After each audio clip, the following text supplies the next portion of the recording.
Now, the issue that I've been working on most of my life, since 1973, and the glorious day that Northeast Utilities came into the town 4 miles from my hippie commune and said they were going to build a nuclear plant. We were all thrilled. You know, it was getting a little boring on the commune. Everybody had already slept with everybody else, and you know, the Broccoli was coming up, and that was about all that was happening. So we come in and they want to build a nuclear plant.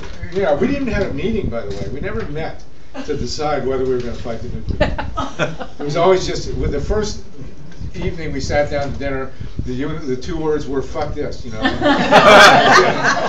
that was the extent of our discussion.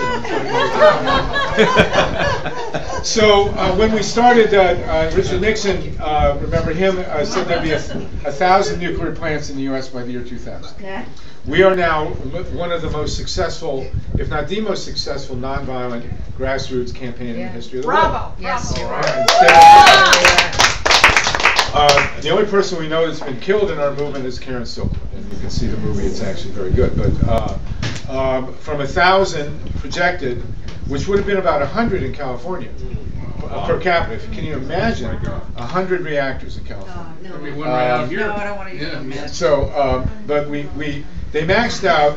We think, as best I can tell, they actually built 132, and we're down to 100 now. But 2 of them are at Diablo Canyon.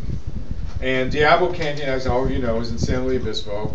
5 hours as the radiation flies, if there was ever, God forbid, a major disaster. One of the worst things I ever did in the movement, I have made many sacrifices for the movement. I love doing movement work. But somebody told me that movie, San Andreas, anybody see that movie? Yeah. If you go see the movie, bring something to read. It's like just. So it was last year was the second game of the Cavs Warriors playoffs, and it was a great game. But I gave it up to go see San Andreas because I was told that they made no mention of Diablo Canyon. It's huge, and it was true. Wow. I had to check it out, but they managed to do an entire 90-minute, incredibly dull, epic movie about the San Andreas going off, and they never mentioned any nuclear power. Wow. So we have these 2 reactors up there.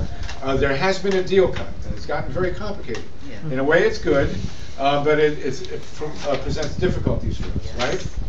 A deal was cut between the Natural Resources Defense Council, Environmental Defense Fund, A4NR, which is a state group, the state, and the utility, to close Diablo Canyon in 9 years.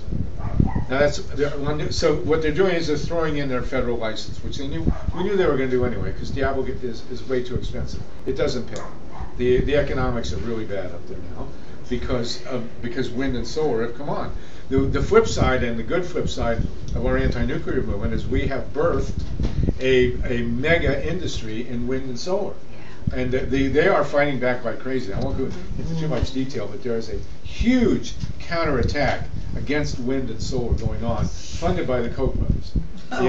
And where they don't want you to be able to have photovoltaic cells on your roof. They don't want you to be able to have wind power. They don't want you to turn back the meter, as you can do. Susan and I, my wife is here. We now have a home in Valley Village, and I brought in the Solar City guys, and they told me I could only have as much photovoltaic capacity as we use.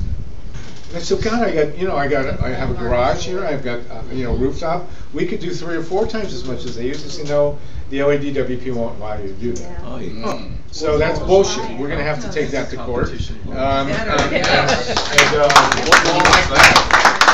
the LADWP's law of survival.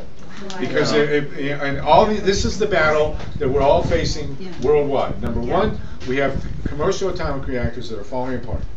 This is if it's broke, but you're going to shut down anyway, don't fix it.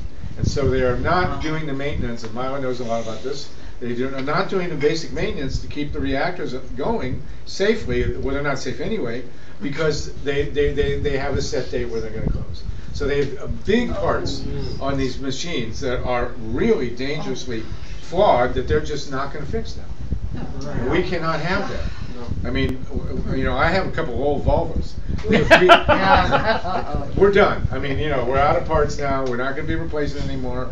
If we get it to the car dealer, we'll be glad. These guys have the same attitude.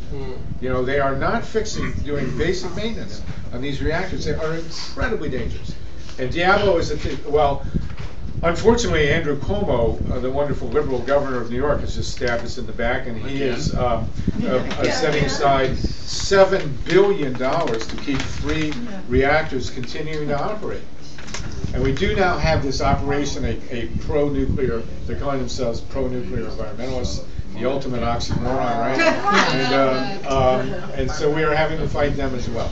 So this is a fight that we can win. And I want you to remember, you heard this here first, except I did it on KPFK, but LA, Los Angeles, will be the first megalopolis to become a Solartopian. When you fly into LAX or to Burbank, you look down, you see tens of square miles of empty rooftops, which can very easily and very quickly be filled with solar panels. And this city could easily generate way more power than it uses, not only for heating and cooling and industry, but also for transportation.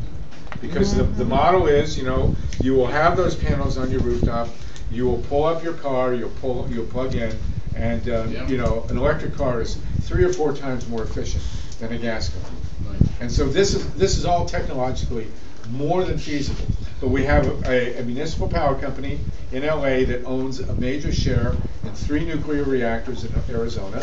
We have now a utility company, PG&E, actually wants to shut Diablo because they think they can make more money on central solar, but they're fighting us on rooftop solar.